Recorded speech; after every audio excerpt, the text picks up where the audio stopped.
Greetings.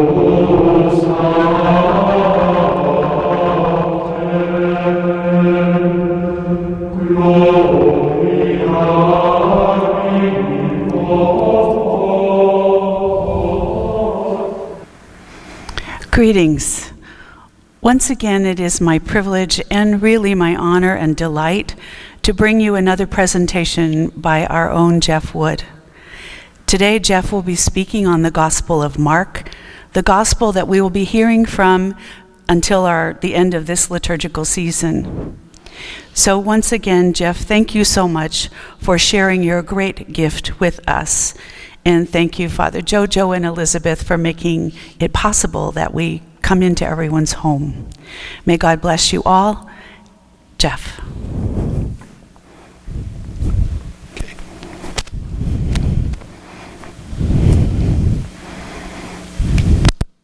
All set? We're going to do an introduction to the Gospel of Mark, from which the readings for the Sundays of this coming year are taken. And I want to start off with something about the date and nature of Mark's Gospel. Biblical scholars agree that the Gospel of Mark was published somewhere between 65 and 70 A.D., or around 35 years after the execution of Jesus of Nazareth.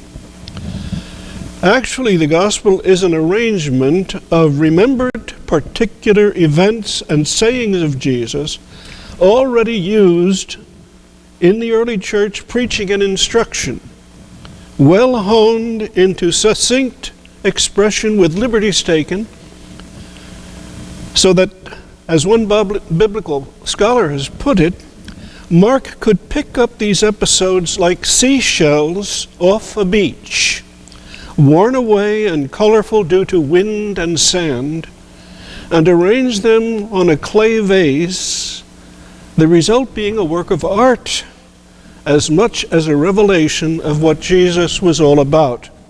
In other words, a gospel.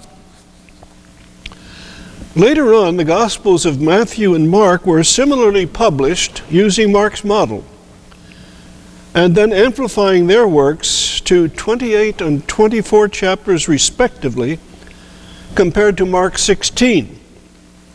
The longer versions are due to their including many words spoken by Jesus, like Matthew's Sermon on the Mount. Nevertheless, although Mark has little of Jesus' sayings, he still offers us access to the mind of Jesus through his actions. Well, why is that possible?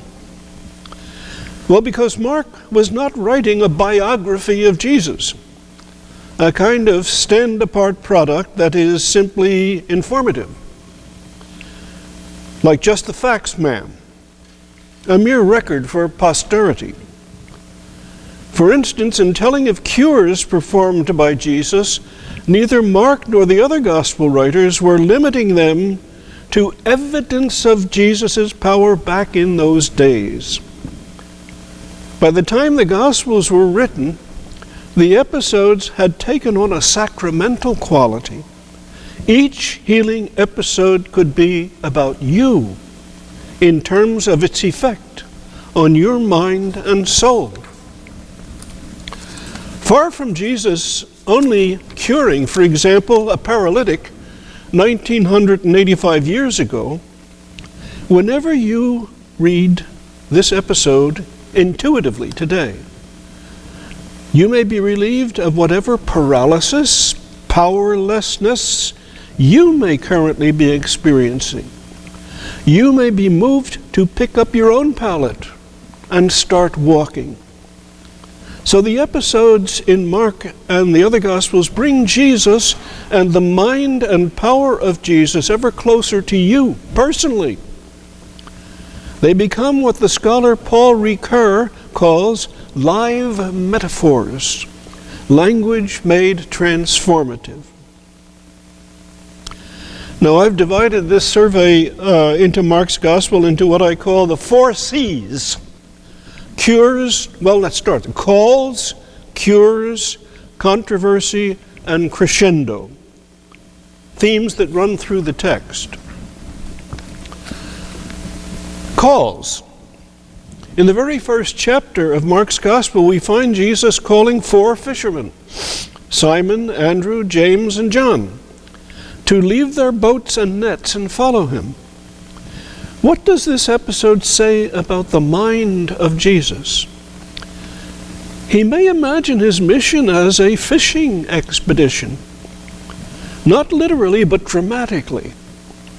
It could mean that he views the human race as submerged, drowning, every day in a sea of unconsciousness, gasping for air, for inspiration, treading water, nowhere to stand.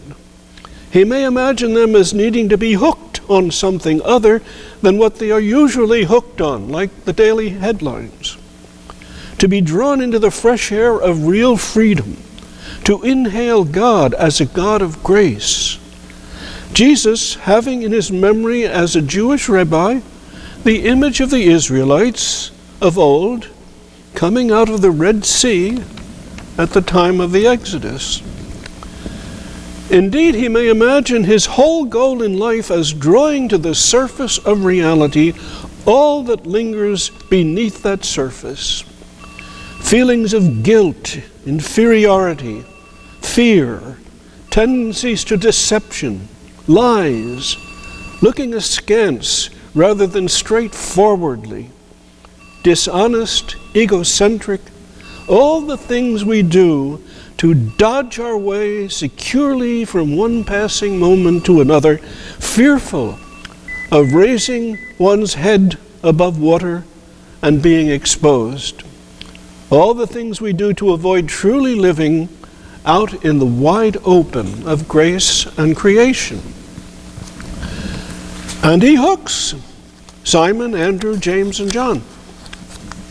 Communicates to them the excitement of translating what they do, business-wise, into netting the whole world and drawing it forth out of its suffocation, to amplify, extend, broaden, deepen the meaning of words, of life, the meaning of this world in which we live, which is what metaphors do, as the Greek root indicates, to transfer. Such a use of words transfers us from a literal to a more exciting sense of reality, like a crossing of a Red Sea from Egypt, which was a land of tombs, to the land God will show us. Shortly after the call of these disciples and us, Mark shows Jesus calling a tax collector named Levi to follow him. And Levi is hooked. He gets up from his counter immediately and follows Jesus.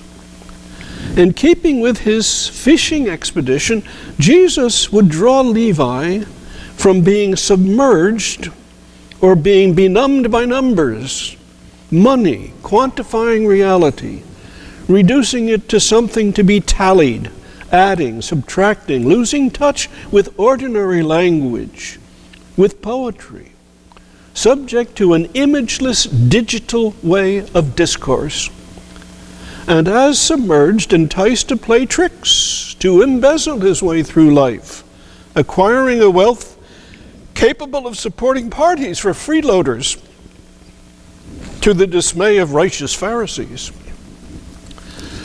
Could it be that Jesus sensed that Levi was sick of such a routine? Ever anxious about mistakes, being accused of mishandling accounts, enduring the fawning of questionable friends, the same old menu at dinner parties? Unconsciously, did he not long to be hooked by anything, by someone, to unglue him from his desk, his computer, and the riptide of Jesus' summons carried him away? What is it in your life that makes you feel you are forever mending nets or fingering keypads, listening to the canned music of answering machines but never answer, Bored too, preoccupied with, as it were, using your 10 fingers to stop up 15 holes in a dike, to ask yourself, where am I? Why am I here? Cures. Mark is hardly underway before we find Jesus raising Simon's mother-in-law off her sickbed and then driving demons out of a person in the synagogue. And so on, cure after cure, throughout the early chapters of the Gospel. Right away we want to ask, how could he do that? Which betrays the fact that we live in the modern era where science resolves problems like sickness, and not abracadabra. But Mark writes 2,000 years ago, in an age when the practice of medicine was itself very much linked to religion, the intervention of the gods. A clinic back then could very well be the local temple, where priests were consulted for health reasons, among others. Having access, for example, to the power of some Greek god, like Asclepius, the god of healing.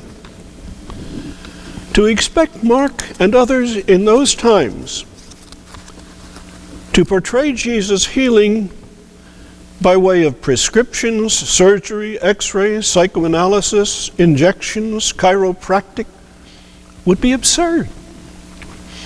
It would amount to an imposition of our mindset today upon the otherwise mindset of long ago, like Mark Twain's Connecticut Yankee transferred to King Arthur's court. The real question to ask regarding the cures and even the nature miracles of the gospel is, what do they mean? What do they reveal of the mind of Jesus and early Christianity? So let's ponder that. Let's list some of the healing episodes.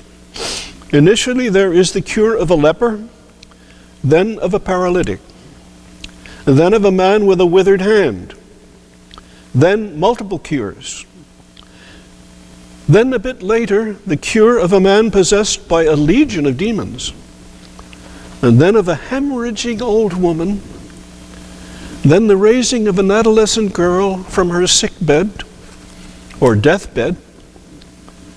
Then Jesus feeds 5,000, and on it goes. Among these demonstrations of power, Jesus also quiets a storm at sea and walks on water.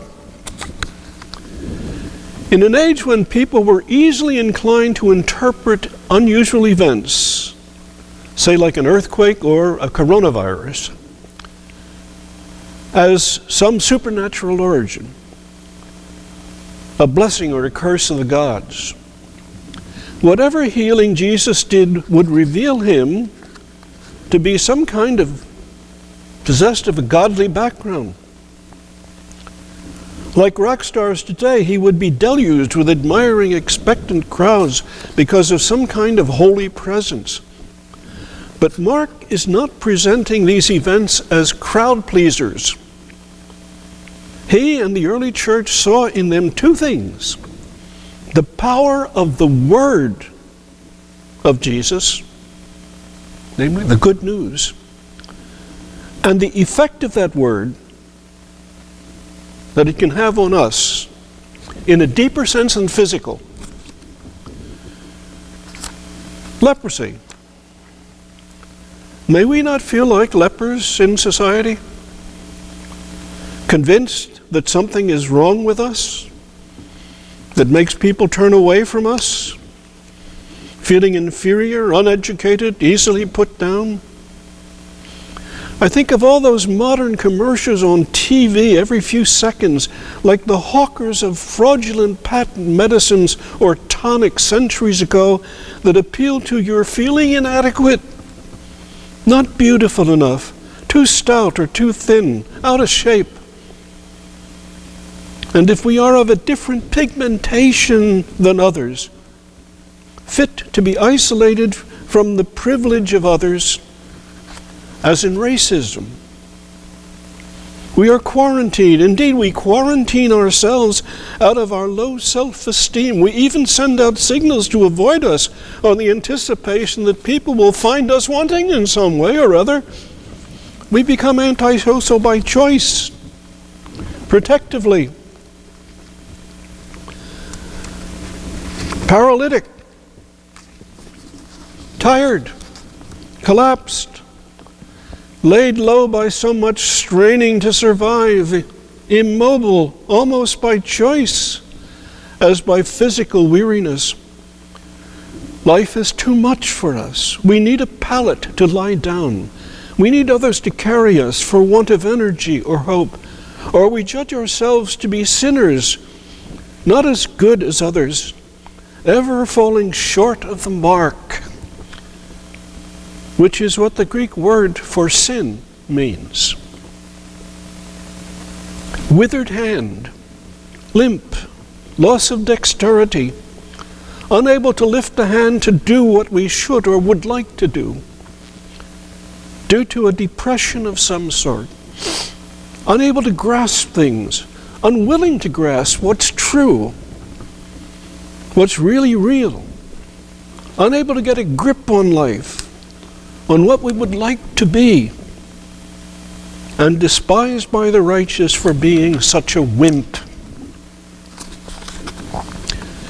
Possessed by a legion, 1,000 demons, really torn this way and that, confused, feeling worthy of only living in a cemetery, as appropriate to someone like me, angry, hostile toward those people, the so-called healthy majority, beating up on oneself as one's worst enemy, someone who deserves chastising because of missing the mark, never being perfect, tying oneself up in knots over the least thing, hemorrhaging, one's vitality draining away, timid, unassertive, keeping identity secret. If only I could touch the hem of his garment. That's all I ask. Adolescent mortality. One's youth already undercut by the enormity of living in this world, sighing away, giving up early, even on the verge of a lifetime of possibilities. Feeding 5,000. Troubled by one's enormous appetite for communion with the universe around one, hungry for a love that is authentic, enduring, a grace that is absolute, not ephemeral, in a world that could otherwise be a desert, a wilderness without sustenance of one's soul's needs. Deaf, stuttering, blind, I can't hear, I can't speak clearly, I can't see. How well that describes us modern folk. Not physically perhaps, but even physically, how much do we miss of existence? How vacant are our conversations, political discourse? Mark offers us incidents to assimilate that can awaken us to our own deafness, our inability to really listen to others, to even watch the falling rain meditatively, to stop stuttering nonsense, to speak what we feel, not what we're supposed to say, to speak to a person, not just past his ear, to acquire vision gradually, as in the cure of the blind man, but ever more clearly through thought, even though just looking at someone or at a sparrow intently. Every cure becomes a revelation in physical terms of those maladies that keep us submerged: anxiety, anger, spiritual, intellectual starvation, loss of vitality, out of control, subject to the worst and even the least of humors, known in olden times as bilious, phlegmatic, choleric, sanguine. Or you could say they represent in physical terms the disorienting, distracting, demanding nature of our everydayness that drags us under, that needs the healing call of Christ to help us emerge into the open of grace, caritas, and fullness of life. And then there's the impact, perhaps, of Christ's calming the storm at sea, quieting our tempestuous selves, allowing us at last to be quiet, to pause and wonder, as in the Hebrew Psalm 46, which influences this text, where it says, "We do not fear, though earth be shaken and mountains quake to the depths of the sea, though its waters rage and foam, be still and know that I am God." Or then there is that similar storm where Jesus walks, does not sink, upon the tossed surface of a wind-blown sea, buoyant, and on the verge of inviting us to be buoyant, as he will Peter in John's later gospel, to walk on water, to dance one's way through life, like Fred Astaire. So the key, the word, aside from the details of each healing and its effect upon us today, what is it that they have in common, these stories? What is the key to understanding such effects? They reveal the remedy to be simply Jesus' word. He only has to speak and the person is cured,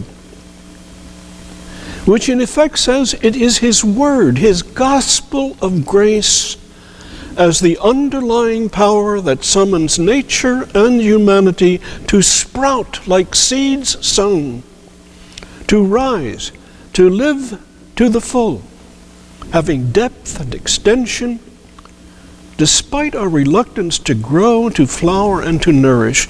His word revealing the underlying graciousness of being persists for whatever growth it can engender. And his word will not fail, nor will a bushel basket cover it or hide it. No fundamentalist reading of it will keep us each from becoming a lampstand to radiate radical truth, so that though you or I be but a mustard seed of little significance, we shall grow into persons within whose shade others may find shelter. As Mark says, without parables, which includes these healing episodes, Jesus did not speak to them, which says something about the very origin of our universe being traceable to poetry. Somebody's poetry. It's John's gospel that raises the theme of Jesus' word to its classic expression, beginning with simply identifying Jesus as the creative Word of God made flesh. And how powerfully does John then climax Jesus' career by presenting him standing outside the tomb of the dead Lazarus, who is wrapped in winding sheets, beginning already to decay, until Jesus says, "Lazarus, come forth." And he comes forth. And Jesus says, "Unravel him, untangle him, and set him free." That's pretty much where the Gospel of Mark is heading, with emphasis on Christ's potent word or gospel of grace to awaken us to whatever ails us. Now we come to the third C, controversy. The very ailments of individuals that figure in the healings of Jesus are characteristic of human institutions as well. They have been known to become paralyzed, as currently in the United States, withered away, shriveling up, as has the British Empire, as did the Roman Empire, possessed by demons, as during revolutions or authoritarian rule, hungry to the point of conspicuous consumption, lost in a wilderness, not knowing which direction to go, deaf, stuttering, blind. Do I have to give institutional examples of deaf, dumb, and blind? To deal with human ailments, including discord, communities have constructed geodesic domes of security. Under anxiety of one form or another, we become like shrimp or armadillos, acquire a hardened exterior. In other words, a structure of laws, courts, methods, defense departments, ideologies, such as our way or the highway.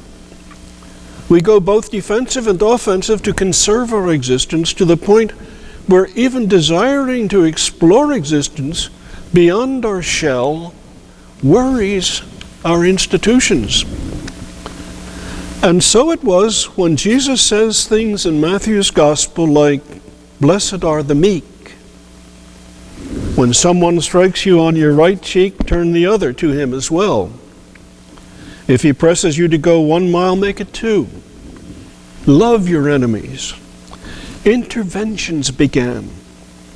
Jesus encouraged obedience to the least of the boundaries that define our geodesic domes. He tells the cured leper to have his cure certified by a priest, as required.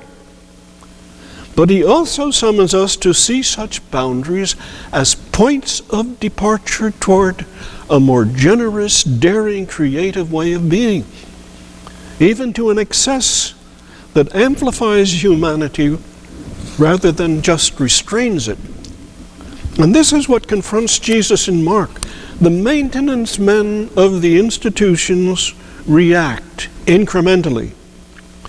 He is eating with sinners and tax collectors. His disciples do not fast. He and his disciples do not respect the Sabbath. He is possessed by Beelzebul, the prince of devils. They eat without washing their hands. Far from being impressed, his hometown citizens become nervous. After all, Nazareth has a bad enough reputation without a native son attracting the attention of the Inquisition. Already by chapter 3, a coalition of religious and political authorities are thinking of erasing this man as a threat to the establishment's status quo. Even his relatives want to hide him, in keeping with their policy of low profile. Ultimately, the charges escalate into, "We heard him say, 'I will destroy this temple made with hands,'" which is a way of saying he is a threat to our geodesic dome of security. And yet even the scribes themselves fail to adhere to their own standards. As Jesus remarks, "Well did Isaiah prophesy, 'This people honors me with their lips, but their hearts are far from me.'" Crescendo, that's our 4th C.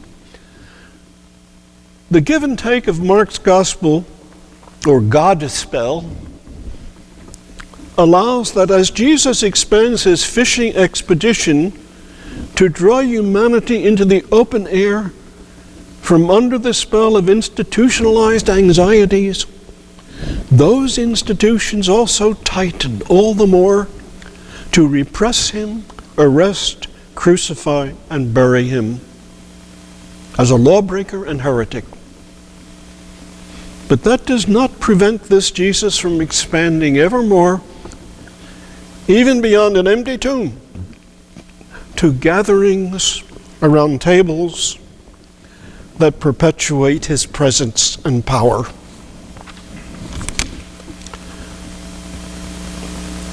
Now I'm going to go into the second half of the gospel at a later time, once Lent comes around, okay? But just as a postscript, I wanted to clarify this for you. Although the Gospel of St. Matthew quotes Jesus as saying, "Blessed are the meek," the Jesus of Mark's Gospel is hardly meek. Indeed, he expressed anger over the priority institutional leaders gave to conformity to rules over the welfare of people. Indeed, in Mark, he even metaphorically describes his mission as that of a burglar who has broken his way into the institutions of this world, strong though they may be, to release people and nature itself to become what they are in the fullest sense of the word, to be. Or to put it in terms of Mark's quotation of Jesus in chapter 3, verse 27, addressed Pharisees and scribes, "No one can enter a strong man's house to plunder his property unless he first ties up the strong man, then he can plunder his house." This is hardly a Jesus of sweetness and piety. This is a Jesus with a strong will to change the world and the power to do it. That power residing in those things like mercy, concern, mutual care, things we are so afraid of because of the violence they may do to our precious status quo. His intention is to rob us of our fear, our precious fear. Love, as a columnist recently said, need not be delicate. Love can be a muscular, unsentimental, potentially transformative force, every bit the equal of violence, if we can practice it with enough intensity, as did Jesus. So see you next time. Okay.